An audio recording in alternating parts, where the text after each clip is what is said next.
Halo semua, sebelum mulai, gue mau ngasih hope dulu. Cerita kali ini seru banget karena ada ramalan masa depan yang nyangkut di pasar gede. Assalamualaikum semuanya, semoga podo sehat.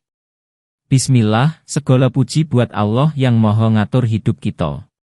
Jangan lupa like, komen, dan subscribe biar channel ini makin rame, dan tulis sholawat buat Nabi Muhammad Shallallahu Alaihi Wasallam beserta keluarganya di kolom komentar, yo.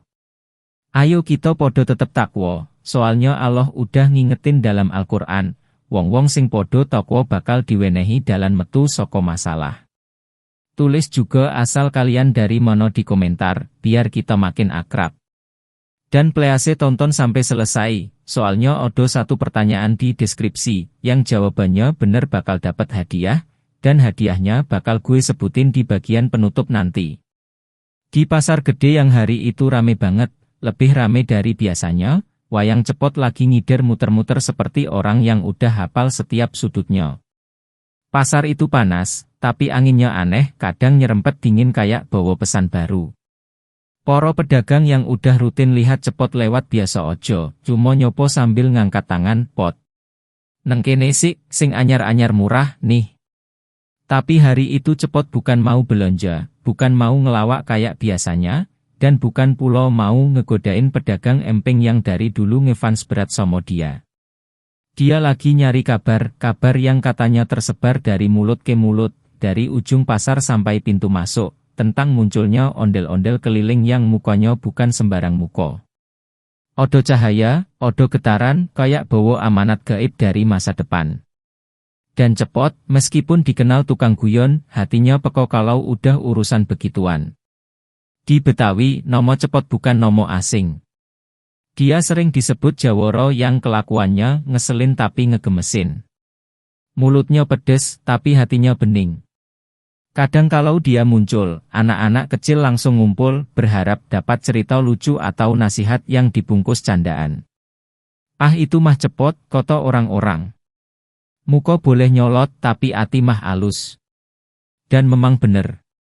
Di balik candaan yang kayak gak mikir itu, dia punya perasaan lembut dan rasa tanggung jawab yang jarang dipunyai wayang lain. Dia ngerti kalau hidup itu kayak pasar, ketemu macem-macem watak, kadang untung, kadang buntung, tapi yang penting tetap jujur. Hari itu, dua sosok yang selalu nemenin dia juga ada di situ, Dawala lan Semar. Dawala yang sering disebut adiknya sendiri meski hubungannya kompleks, punya karakter ngamukan tapi nurut. Sedangkan Semar abah, embah, guru, sekaligus penjaga moral, merupakan sosok paling disegani. Semar lan Dawala iku asale saka golongan Panakawan Majapahit tuwa, golongan sing wis ana sadurunge kerajaan-kerajaan baru bermunculan. Silsilah Panakawan iku dawa, lengkap, lan meh saben keturunan duwe tugas khusus kanggo nuntun para satria. Latar belakang mereka bukan cuma wilayah, tapi warisan generasi demi generasi, mulai dari pewayangan tanah Jawa sampai ngerembes ke kehidupan masyarakat Betawi. Ketiganya jalan bareng, meskipun gaya jalan beda-beda. Cepot jalannya kayak mau lomba cepat, Dawala jalannya ngesot dikit karena sandal jepitnya kebalik. Dan Semar jalannya pelan, tenang, seperti orang yang udah ngerti semua rahasia kehidupan. Iki pasar kok rame tenan, pot, pitekan Semar nganggo kromo lugu. Suaranya lembut tapi berat, kayak suara orang tua yang kalem tapi nyentuh hati. Semar merhatiin tiap wajah yang lewat, tiap kios yang buka, tiap pedagang yang ngeluh atau tertawa. Dia bisa ngerasain suasana pasar berubah hari itu, meski cuma dikit. Odo yang ganjil, odo yang goyah, kayak angin bawa kabar penting. Cepot cuma nyengir, abah, di pasar gede mah segala silsilah orang ketemu di sini, odo keturunan rojo, rakyat jeloto, pedagang, pelawak jalanan, pedagang dawet, tukang dodol lemper, sampai yang cuma numpang lewat. Kabeh nyampur di sini. Dia ngomong sambil nunjuk sekeliling. Odo pedagang keturunan campuran yang masih nyimpen sejarah kerajaan tua di balik cerita dagangannya. Odo keluarga turun-temurun yang katanya dulu keturunan lurah sakti dari wilayah Solo. Odo pula pedagang perantauan yang bilang kakeknya dulunya prajurit kerajaan kecil yang udah punah. Semua itu membuat pasar gede bukan cuma tempat jual beli, tapi tempat berkumpulnya cabang-cabang silsilah manusia. Dalam perjalanan muter itu, Semar mulai njlentrehke sejarah sing digawa pasar iki. Pot, gawala, pasar kaya ngene iki ora mung ana rego lan barang. Nanging ana jejak leluhur sing isih mlaku, campuran budaya, campuran sejarah, lan campuran nasab. Semar ngomong pelan, tapi kata-katanya masuk jauh ke dodo. Dia cerita kalau dulu pasar gede termasuk titik di mana beberapa kerajaan tukeran barang dan budaya. Odo Majapahit lewat jalur dagang. Odo Demak lewat santri-santrinya. Odo kerajaan pesisir yang sampai sekarang masih punya keturunan yang jualan ikan asin di pojok barat pasar. Bahkan Odo saudagar dari Betawi Lomo yang katanya punya hubungan dengan keturunan kerajaan Pajajaran. Walah, berarti di sini sejarah tumplek semua, bah. Dawolo nyeletuk sambil matanya kedap-kedip ngeliatin tumpuan kue cucur. Semar ngangguk, nggih, Le. Wong pasar punika pepetenger urip. Sopo wae teko, nggawa carita lan silsilah. Dari situ, hubungan keluarga, sejarah kerajaan Lomo, dan asal-usul para wayang mulai kebuka pelan-pelan. Semar nerangake nek keturunan Panakawan dadi bagian penting sak sejarah iki. Panakawan iku ora mung pelayan, nanging penjaga rahasia-rahasia leluhur. Cepot kuwi, senajan asal dikenal Betawi, nanging roh peranan keturunan nyambung tekan tanah Jawi lan kerajaan-kerajaan tuwa, Pandun Semar. Dawala luwih mudeng bar nalika Semar ngejelasin kisah Panakawan jaman biyen sing tugas ngrewangi satriya supaya ora kesasar dalan urip. Sementara itu, suasana pasar terus berjalan seperti orkestra rakyat. Anak kecil lari-lari sambil megang balon. Pedagang teriak adu harga. Penyair jalanan ngamen sambil bawa gitar tua. Tapi di balik semua itu, ada sesuatu yang lain, sesuatu yang ditunggu-tunggu Cepot sejak pagi, kabar tentang ondel-ondel keliling itu. Katanya, ondel-ondel itu bukan sembarang boneka besar. Katanya lagi, dia datang bukan dari masa kini, tapi muncul membawa getaran gaib seolah tahu apa yang bakal kejadian dalam waktu dekat. Cepot ngerasain itu bukan kabar kosong. Dia peka. Semar apalagi dia bisa merasakan gangguan sekecil apapun di antara dua dunia. Dunia nyoto dan dunia yang ditempati leluhur, dewa, arwah baik, maupun energi gaib yang turun naik. Bah, Cepot nyeletuk pelan, kalau bener odo ondel-ondel dari masa depan, berarti odo yang harus kita ungkap dari silsilah kita sendiri, yo. Semar cuma senyum kecil. Pot perjalanan ke urip kuwi kadang bali maring oyote. Sopo ngerti dalane? Perkataan itu bikin Cepot mikir jauh. Di tengah hiruk pikuk pasar yang kayaknya cuma jual beli, sebenarnya odo garis tipis yang menghubungkan generasi lama dan baru. Odo jejak kerajaan, odo warisan keluarga, odo leluhur yang masih ngawasi. Dan hari itu, tanpa mereka sadari penuh, petualangan besar yang bakal ngebuka rahasia asal-usul dan peran mereka di jagat wayang dan dunia manusia baru ojo dimulai. Belum lama mereka bertiga ngobrol sambil ngider di lorong tengah pasar gede, tiba-tiba suasana berubah kayak odo angin dingin nyelip di antara bau bawang, aroma kopi tubruk, dan wangi pisang rojo yang ditoto tinggi-tinggi oleh pedagang pojok. Para pembeli yang tadinya rame ngomong, nawar, dan ketawa kecil, mendadak podo nengok ke arah barat pasar. Beberapa pedagang berhenti ngitung uang, odo yang berhenti motong ayam, odo pula yang sampai ngejatuhin sendok sayur saking kagetnya. Dari kejauhan, muncul sebuah sosok besar, ondel-ondel keliling, tapi bentuknya beda dari biasanya. Jalannya pelan, tapi tiap langkah odo bunyi ngungung halus, kayak suara angin dari dunia lain. Ondel-ondel itu wajahnya bukan wajah tradisional yang dicat merah atau putih. Ini wajahnya punya cahaya kebiruan, lembut tapi menusuk, kayak api kecil yang menyala di balik topengnya. Cahayanya kedap-kedip, tapi bukan kayak lampu listrik, lebih kayak sinyal dari tempat jauh yang nggak kelihatan. Rambut ijunya yang hitam itu pun kayak bergerak sendiri, padahal angin pasar lagi pelan. Para penjual langsung podo bisik-bisik. Itu ondel-ondel siapa? Itu bukan rombongan kesenian dari kampung sebelah, tuh. Gue mah takut kalau udah biru-biru gitu, biasanya merah sama putih doang. Cepot berdiri paling depan. Dia tadinya mau beli serabi 2 biji buat cemilan, tapi langsung cancel. Matanya membulat, tapi mukanya malah kelihatan excited. Weh, jangan-jangan ini kiriman masa depan, celetuknya lantang sambil nyengir. Nadanya antara takut dan penasaran. Warga yang dengar langsung podo melongo. Kiriman masa depan. Di pasar. Dawolo yang biasanya sok galak tapi hatinya lembut, langsung maju setengah langkah. Dia ngerumat sambil ngangkat tangan, pot, hati-hati, iki ora main-main. Ondel-ondel kok ono cahyane koyo geni biru ngono, iki dudu perkara hiburan. Jawa kramanya halus, tapi terlihat jelas odo rasa was-was.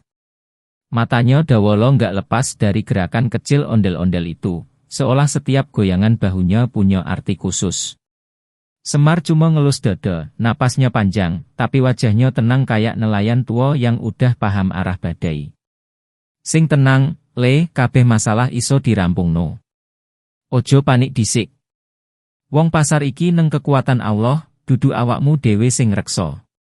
Nada Semar selalu bikin hati adem, meskipun situasinya tegang. Tapi hari itu, kata-katanya bukan cuma buat nenangin Dawolo, tapi juga buat semua orang yang dari tadi ngintip dari balik kios. Ondel-ondel itu makin mendekat. Setiap langkahnya bikin tikar dagangan bergetar halus. Cahaya biru makin kuat, bikin beberapa pedagang sayur tanpa sadar mundur. Odo ibu-ibu bawa anak kecil langsung gendong erat-erat. Odo juga bapak-bapak yang sok berani tapi tetap ngumpet di balik gerobak bakso. Suasananya kayak mau odo perang, tapi perang yang nggak kelihatan bentuknya. Tapi karena ini cepot, ya tetap ojo odo humor yang nggak bisa ditahan. Di tengah ketegangan itu, dia nyeletuk keras, tapi kalau masa depan ngirim utang, jangan diterima, bah. Utang dari masa lalu ojo gue belum beres. Warga pasar langsung pecah ketawa. Bukan karena mereka nggak takut, tapi karena manusia kalau tegang kadang butuh celah buat napas. Bahkan ondel-ondel itu, entah kenapa, berhenti sejenak kayak ngasih kesempatan orang-orang buat ketawa dulu. Odo yang sampai ngakak sambil megang perut, odo yang ketawa sambil bilang, aduh pot, lu kagak odo obat. Tapi ketawa itu nggak lama. Begitu suara bergema dari dalam dada ondel-ondel itu, suara rendah kayak suara angin ngaduk laut, orang-orang langsung terdiam lagi. Cahayanya berubah, kadang biru muda, kadang biru tua, kadang seperti nyolo lilin yang mau padam. Cepot, Dawolo, dan Semar langsung sigap. Mereka bertiga punya naluri, dan naluri itu bilang, ini bukan tontonan. Ini peringatan. Wah, bah, mukanya kayak mau ngomong sesuatu, Cepot berbisik kini tanpa candaan. Semar ngangguk pelan. Iki dudu ondel-ondel sembarangan, pot. Energi campuran, ono jejak leluhur, ono pengaruh dewa, lan ono swara wektu sing ora kasat mata. Dawolo meneleng, kayak ono perang sing ora katon, bah. Semar menjawab lirih, perang sing durung kelakon, nanging wis dirasakake isyare. Ondel-ondel itu mengangkat sedikit tangannya. Bukan seperti penari, melainkan seperti makhluk yang mencoba menyampaikan sesuatu tapi nggak bisa menggunakan bahasa manusia. Gerakannya lambat, tapi jelas. Odo simbol samar-samar muncul di udara, koyak asap tapi lebih terang. Bentuknya seperti huruf, tapi bukan aksara Jawa, bukan Arab, bukan Latin. Warga makin bingung, makin takut. Odo yang mau kabur, tapi langkah mereka kayak ketahan. Cepot ngelangkah maju, nekat tapi tetap waspada. Dia melirik Dawolo dan Semar. Bah, gue rasa ini konflik. Tapi bukan konflik yang kelihatan kayak orang berantem. Kayaknya ini konflik waktu. Masalah masa depan. Semar ngangguk pelan. Nggih, pot. Lan ora kabeh wong iso nyawang. Sing dipilih mung wong-wong sing ndu peran. Di tengah atmosfer konflik yang makin jadi, suara nyaring tiba-tiba terdengar. Bukan jeritan, bukan teriakan, tapi suara seng panci kejedot karena pedagang soto panik. Suara itu bikin suasana jadi absurd sejenak. Orang-orang yang tadinya tegang mendadak nyengir kecil karena meroso malu panik sendiri. Cepot nggak tahan buat ngelempar satu humor lagi. Bah, kayaknya masa depan datang bukan buat perang, tapi buat ngecek harga bawang. Mahal amat soalnya. Semar langsung manyun, pot, iki serius. Dawolo nyaut, nanging lucu yo, bah. Semar ngelirik sinis, wis, kowe loro ora usah nambah mumet. Tapi justru karena humor itulah, banyak orang pasar yang nggak langsung kabur. Mereka percaya kalau masih odo condo, berarti masih odo harapan. Tapi jauh di balik itu semua, Cepot bisa ngerasain denyut aneh di dadanya. Seolah ondel-ondel itu bukan cuma makhluk kesenian, tapi pembawa berita tentang perang yang belum terjadi, perang antara takdir, waktu, dan pilihan manusia. Dan itulah awal dari konflik besar yang bakal mengubah nasib pasar gede, juga nasib mereka bertiga. Ondel-ondel keliling itu lalu nunjukin bayangan keluarga di masa depan, bayangan yang datangnya pelan seperti kabut subuh yang merambat turun dari pucuk-pucuk genteng. Mula-mula samar, lalu jelas, lalu menempel di benak seperti ukiran yang nggak gampang hilang. Odo keluarga yang selamat, hidup rukun, rezekinya ngalir kayak kali kecil yang bening. Anak-anaknya tumbuh sehat, tumbuh dengan tawa yang renyah dan langkah yang mantap. Di bayangan itu, terdengar suara angin melintas, nyeret debu tipis yang berkilau diterpa cahaya pusaka. Namun ada juga keluarga yang ditimpa musibah, pertengkaran, kehilangan, kelalaian yang kecil tapi efeknya besar. Ada satu adegan yang bikin dada siapapun serasa ditusuk. Seorang bapak ninggalin rumah dalam keadaan marah, padahal anaknya malam itu butuh pelukan. Adegan itu berhenti pas di detik ketika pintu rumah dibanting, membuat seluruh bayangan bergoyang kayak layar terkena angin keras. Semar menatap semua itu dengan mata yang sudah kenyang pengalaman, mata yang tahu bahwa masa depan seringkali bukan sekadar soal takdir, tapi soal laku dan keputusan. Iki pesen, pot, dawuh Semar pelan tapi dalam, suaranya menggemuruh kayak air dari sumur tua yang lagi diaduk. Kabeh sing duwe keluarga kudu eling lan ngrumat sedulure. Keluarga iku ora mung sing lahir saka siji darah, tapi uga sing lahir saka siji perjuangan, siji tawa, siji tangis. Kabeh kudu dirumat, kudu dijogo, kudu diwenehi wektu. Dawolo yang biasanya banyak cincong mendadak bungkam. Tatapannya kosong, tapi bukan kosong karena bingung, kosong karena terlalu banyak yang lagi muter di kepalanya. Sementara itu, Cepot, yang biasanya suka guyon, justru kelihatan paling serius. Dia melangkah sedikit maju, menatap proyeksi masa depan itu seperti anak kecil yang lagi nyoba memahami gambar wayang di kelir malam hari. Bah, iki beneran masa depan, toh? Kok rasane koyo ditampar halus, tapi nyelekit gumamnya. Dawolo yang biasanya banyak cincong mendadak bungkam. Tatapannya kosong, tapi bukan kosong karena bingung, kosong karena terlalu banyak yang lagi muter di kepalanya. Sementara itu, Cepot, yang biasanya suka guyon, justru kelihatan paling serius. Dia melangkah sedikit maju, menatap proyeksi masa depan itu seperti anak kecil yang lagi nyoba memahami gambar wayang di kelir malam hari. Bah, iki beneran masa depan, toh? Kok rasane koyo ditampar halus, tapi nyelekit gumamnya. Ondel-ondel itu mengangkat kedua tangannya, bukan tangan manusia, tapi tangan yang berada di antara dunia roh dan dunia nyata. Tangan itu memancarkan sinar lembut, sinar yang nggak panas, tapi jelas punya bobot. Dari tangan itu muncul pusaka cahaya, bentuknya kayak tameng waktu yang melayang di udara. Tameng itu tipis, transparan, tapi ada simbol-simbol Betawi Jawa yang kebakar cahaya di permukaannya. Di tepinya ada ukiran motif gigi balang, sementara bagian tengahnya bercahaya, kayak sinar matahari yang pulang ke rumah di sore hari. Ada pusaran kecil yang berputar di dalamnya, pusaran waktu, warisan, dan perlindungan. Iki tameng waktu, ujar ondel-ondel itu tanpa suara, tapi mereka semua bisa mendengarnya langsung di dalam hati. Tameng iki mung bisa digerak dening telu sing wis digarisake dadi kanca saklawase. Cepot, Dawolo, lan Semar. Kalimat itu menggema, bukan seperti petir, tapi seperti genderang yang dipukul pelan dan dalam, mengetuk nurani satu persatu. Cepot kaget, tapi bukan kaget yang melompat. Kaget yang justru membuatnya menunduk. Loh, kok kita?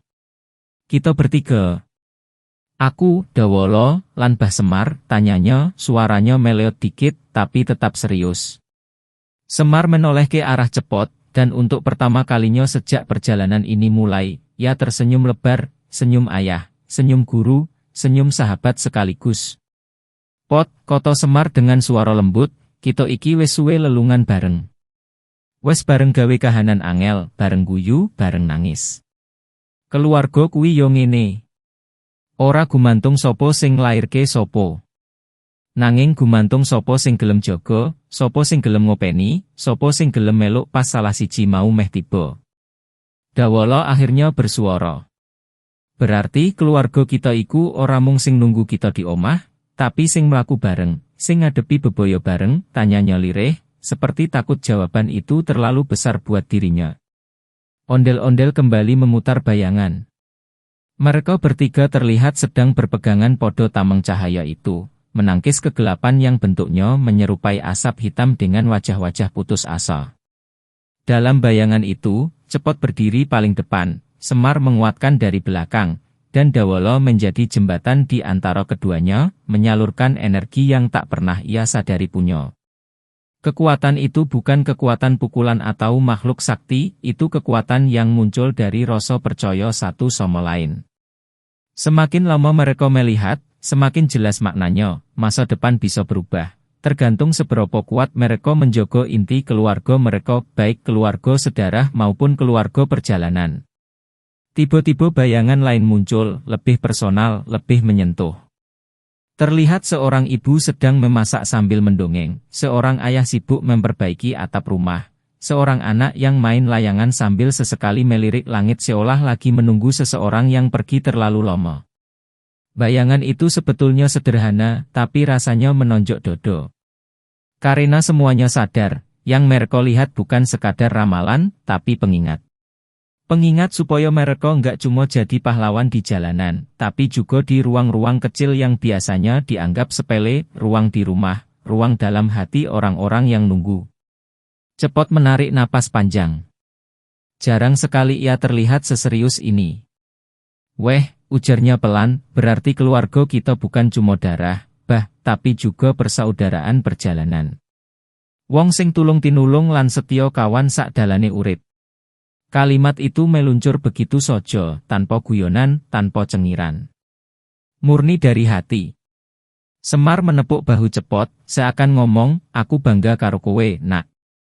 Dawala ikut mengangguk, matanya yang biasanya liar kini tenang seperti kolam kecil seusai hujan. Ondel-ondel itu lalu menunduk, dan cahaya tameng waktu meredup pelan. Tapi sebelum betul-betul hilang, ia meninggalkan satu pesan terakhir yang gak diucapkan lewat koto-koto, hanya lewat rasa. Rasa bahwa selama mereka bertiga tetap pegang nilai cinta, keluasan, persaudaraan, dan kelak bisa menjogo orang-orang yang mereka sayangi, maka masa depan yang suram bisa berubah jadi terang. Angin lewat pelan, membawa bau tanah basah dan kayu tua. Di antara keheningan itu, Semar, Cepot dan Dawala saling pandang. Mereka bertiga nggak perlu ngomong banyak. Satu anggukan sudah cukup bilang bahwa mereka siap ngelanjutin perjalanan, bukan sebagai tiga tokoh biasa, tapi sebagai keluarga yang memilih bertahan dan jalan bareng, apapun yang terjadi. Cahaya dari ondel-ondel itu tiba-tiba berubah. Yang tadinya cuma sinar lembut seperti lampu teplok di malam hari, kini berpendar-pendar kayak lembaran kitab gaib yang dibuka pelan dari balik gelap. Cahayanya nggak cuma memantul, ia bergerak, memutar, lalu menoto dirinya sendiri menjadi barisan aksara yang berkilau.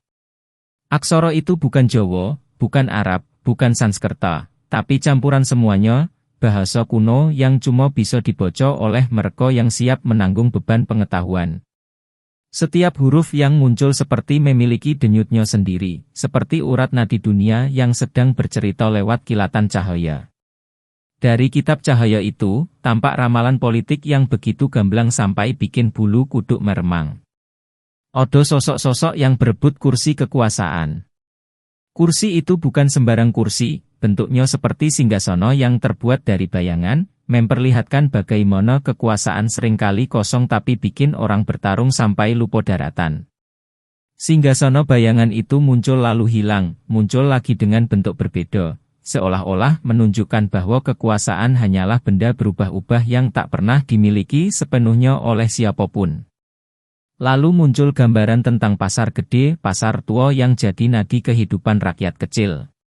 Terlihat pedagang sayur yang menggelar lapak sejak subuh, para ibu-ibu yang tawar-menawar harga bawang, tukang becak yang menunggu rejeki, anak kecil yang lari-lari sambil bawa kerupuk, dan suara riuh khas pasar yang hangat.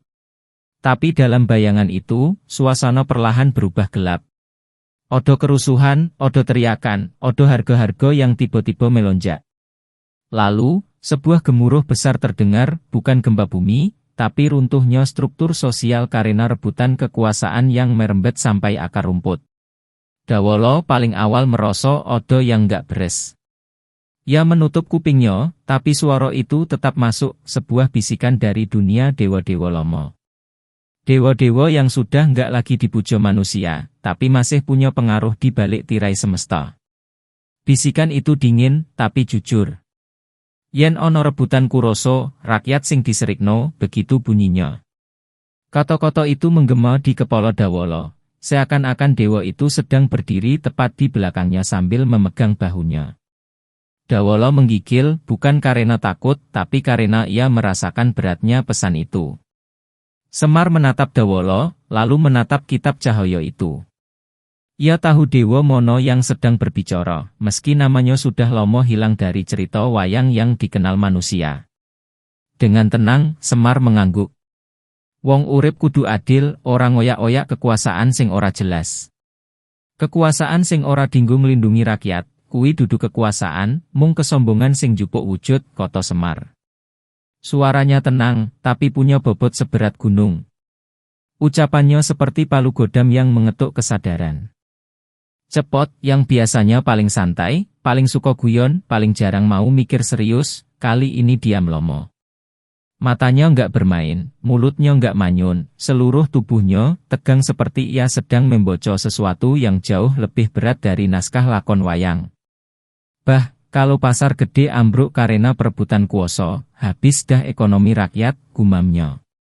Tapi gumaman itu bukan gumaman. Itu peringatan.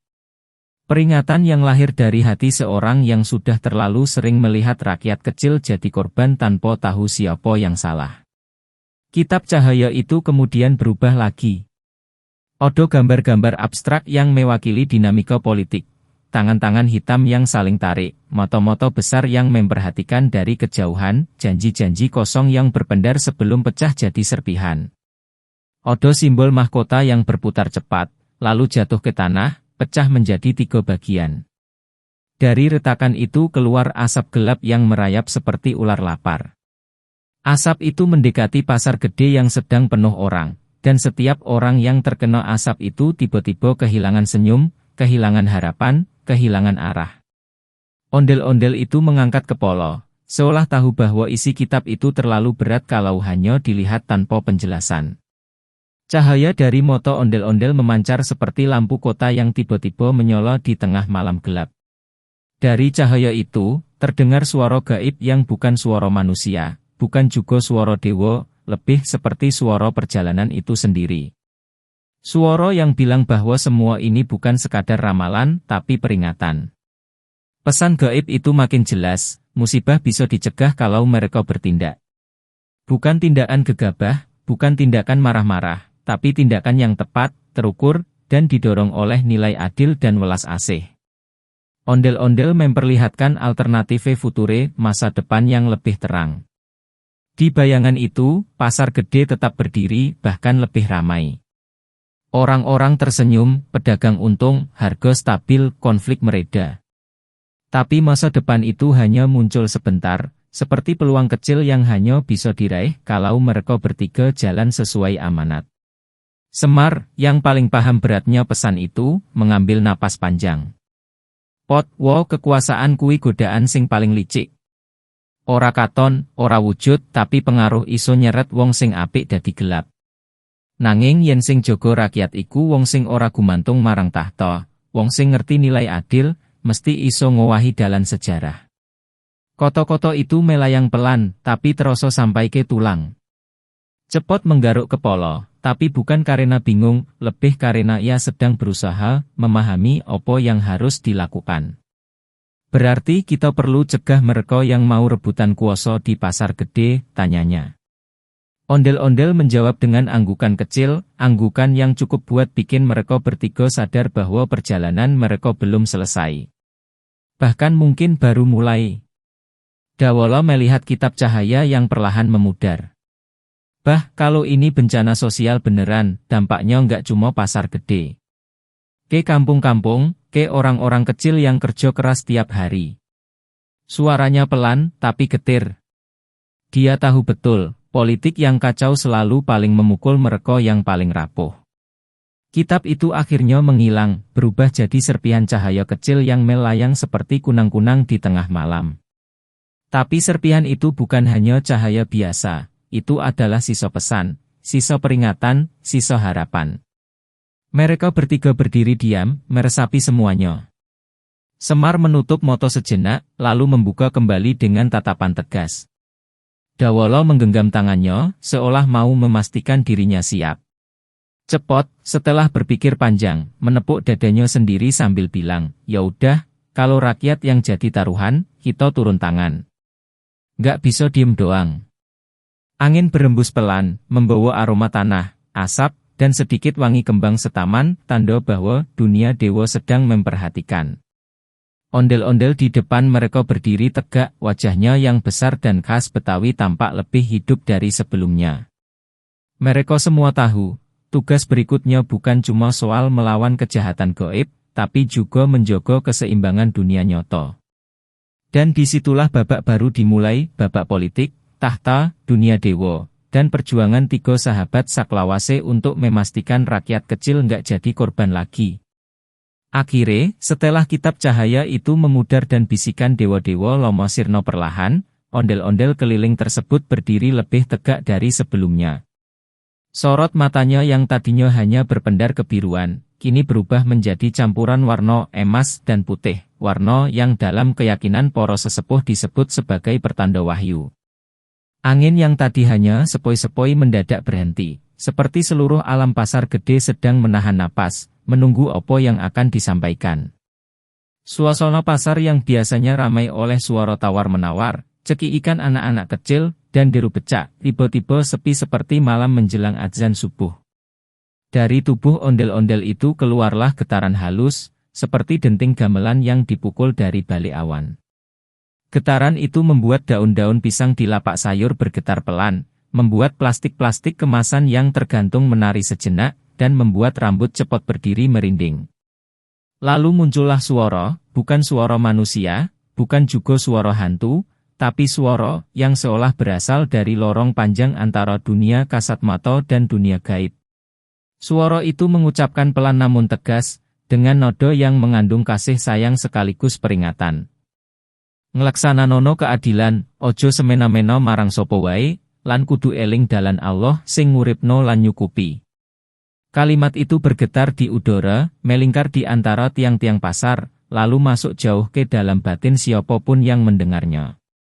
Seorang pedagang bawang sampai spontan meneteskan air mata, meski ia nggak tahu kenapa. Seorang nenek yang lagi jualan jamu langsung menunduk dalam, seakan-akan sedang memahami pesan yang sudah lama ditunggu hatinya. Suara itu bukan cuma nasihat, itu wahyu. Pesan dari masa depan, dari dunia tak kasat mata, dari penjogo-penjogo spiritual yang selama ini hanya muncul ketika dunia manusia berada di ambang kekacauan. Semar maju satu langkah, mendekat ke ondel-ondel. Wajahnya tetap datar, tapi matanya seperti membaca sesuatu yang tidak terlihat oleh orang biasa. Dengan suara lirih namun mantap, ia nerangake nganggo krama lugu. Iki dudu mung ramalan, Pot. Iki dawuh pitutur kanggo ndandani ati, kanggo ngresiki jiwa, supaya wong ora mung slamet saka musibah lahir, nanging uga slamet saka peteng batin. Semar lalu menatap Cepot dan Dawala, dua murid yang sudah lama menemani perjalanan hidupnya. Ia melanjutkan dengan suara yang lebih lembut. Wong sing atin rusak gampang keseret godaan kekuasaan. Nanging wong sing atin resik, sing tansah eling lan waspada, kuwi insyaallah tansah dijogo Gusti. Dawala yang dari tadi diam sambil meresapi wahyu itu, akhirnya angkat bicara. Dadanya naik turun menahan rasa haru yang datang entah dari mono. Ia ngomong pelan. Wong sing eling lan takwa mesti ditulung. Wong sing ora ngoyak-oyak pangkat, ora golek duit kanthi ngapusi, ora nyakiti wong liya, kuwi sing bakal dislametno. Perkataannya membuat beberapa warga pasar yang kebetulan masih di sekitar situ ikut mengangguk. Odo yang menunduk, odo yang mengusap dodo, dan odo juga yang mengangkat tangan pelan seakan-akan mereka tengah ikut menyetujui pesan langit itu. Meski mereka bukan bagian dari lakon wayang, tapi nasihat itu mengenai juga ke hati mereka, karena keadilan, welas asih, dan ketakwaan adalah bahasa universal yang dipahami siapapun. Cepat menghela napas panjang. Biasanya ia bakal ngelempar condo untuk meredakan suasana. Tapi kali ini ia nggak bercanda. Ia melihat wajah Semar yang penuh kesungguhan, melihat Dawala yang matanya mulai berkocok-kocok, dan melihat ondel-ondel yang berdiri membawa cahaya wahyu. Cepat merasa dadanya hangat, seperti odo boro kecil menyolo dalam dirinya. Boro itu bukan marah, bukan cemas, tapi semangat. Semangat yang lahir dari rasa cinta podo rakyat kecil, podo kampungnya, podo keluarganya, dan podo ajaran kebaikan yang dia dapat dari leluhur. Ia maju satu langkah dan berkata dengan nada yang jarang sekali keluar dari mulutnya. Yo wes, bah. Wo, kita cegah musibah iki bareng-bareng. Demi pasar, demi keluarga, demi ajaran kebaikan. Wong kalau udah dapat wahyu kayak begini, mosok iya mau diem doang. Nanti dibilang gak amanah. Semar tersenyum tipis. Dawala mengangguk mantap. Ondel-ondel itu seperti ikut mengangguk, membuat semua cahaya yang ada di tubuhnya berpendar kuat hingga menerangi seluruh area pasar gede. Cahaya itu nggak menyilaukan, malah menenangkan, seperti sinar purnama yang turun perlahan menyentuh tanah. Ketiganya lalu bersatu, membentuk lingkaran kecil dengan ondel-ondel di tengah. Semar mengucap doa dalam bahasa lama yang tidak semua orang paham, tapi setiap kata yang keluar terasa menenangkan hati. Dawala mengatur napas, menyiapkan diri untuk perjalanan rohani maupun fisik yang mungkin berat. Cepat mengeraskan tekad, memasang wajah serius meski masih diselipi sifat nakalnya. Mereka mulai nyusun strategi. Semar menjelaskan bagian-bagian pasar gede yang rawan jadi celah bencana. Dawala mengingatkan jalur-jalur energi gaib yang bisa dipakai makhluk jahat buat masuk. Cepat nyusun rencana pengalihan supaya warga pasar tetap aman tanpa panik. Rencana itu dibahas detail, panjang, dan penuh pemikiran matang, seolah mereka bertiga bukan cuma panakawan, tapi juga penjaga gerbang antara dunia manusia dan dunia gaib. Ondel-ondel membantu dengan nunjukin titik-titik merah di udara, simbol tempat di mana energi buruk bakal muncul. Titik itu menyolo, mati, lalu menyolo lagi, seperti sinyal bahaya dari alam lain. Dan ketika semua sudah siap, mereka bergerak. Dengan langkah ringan tapi penuh tekad, mereka menutup celah-celah bencana masa depan satu persatu. Odo yang ditutup lewat doa, odo lewat tindakan, odo lewat nasihat kepada warga pasar, odo pula yang ditutup hanya dengan keberanian dan kasih sayang. Beberapa makhluk gaib mencoba masuk, tapi mereka bertiga selalu lebih cepat. Dawala ngelawan dengan keberanian. Semar ngelawan dengan kebijaksanaan. Cepat ngelawan dengan kecepatan, kelicikan humor, dan keberanian khasnya. Mereka bertiga seperti tiga tiang penyangga dunia, saling melengkapi, saling menguatkan, saling jaga. Hingga akhirnya, semuanya berakhir. Cahaya ondel-ondel meredup. Titik bahaya menghilang. Suara pasar kembali ramai. Anak kecil kembali tertawa. Pedagang kembali berjualan. Dan pasar gede pun selamat dari ancaman gaib yang hampir ngegulung semuanya, selamat bukan karena kekuatan hebat, tapi karena tiga sahabat mau mendengar wahyu, mau menjalankan moral kebaikan, dan mau berdiri sebagai pelindung bagi rakyat kecil. Pasar gede kembali hidup. Dan wahyu itu, meski sudah hilang cahayanya, tetap tinggal di hati mereka bertiga, sebagai pengingat bahwa kebaikan, keadilan, dan ketakwaan adalah senjata paling kuat untuk menutup bencana masa depan. Alhamdulillah, makasih udah nonton sampai selesai. Jangan lupa tetap perbanyak sholawat buat Nabi Muhammad Shallallahu Alaihi Wasallam beserta keluarganya, dan jangan lupa takwa dalam segala keadaan. Buat yang jawabannya benar di komentar, gue doain, ya Allah yang Maha Menjogo, limpahkanlah kepada saudaraku keturunan dan keluarga yang baik, yang menjadi penerus akhlak mulia dan kemuliaan hati. Anugerahkanlah kepadanya lingkungan yang penuh kebaikan, persaudaraan, dan ketenangan. Jauhkan ia dari segala permusuhan, perselisihan, perang, dan konflik, lahir maupun batin. Tanamkan dalam dirinya cinta dan rasa kekeluargaan yang semakin kuat, serta istiqomahkan hatinya dalam zikir, ibadah, dan laku spiritual yang engkau ridai. Jadikan setiap langkahnya kokoh, penuh kebijaksanaan, dan bercahaya oleh petunjukmu. Jika engkau takdirkan ia memegang amanah kepemimpinan, politik, atau kekuasaan, maka jadikan ia pemimpin yang adil, merakyat, penuh humor yang menyejukkan, serta jauh dari sifat zalim. Karuniakan kepadanya pemahaman moral, etika, dan filsafat hidup yang lurus. Ya Allah, jadikan hidupnya berkah, jalannya lapang, dan akhir usianya dalam husnul khatimah. Amin. Kalau salah jawab pun gak apa-apa, gue doain kalian tetap sehat selalu.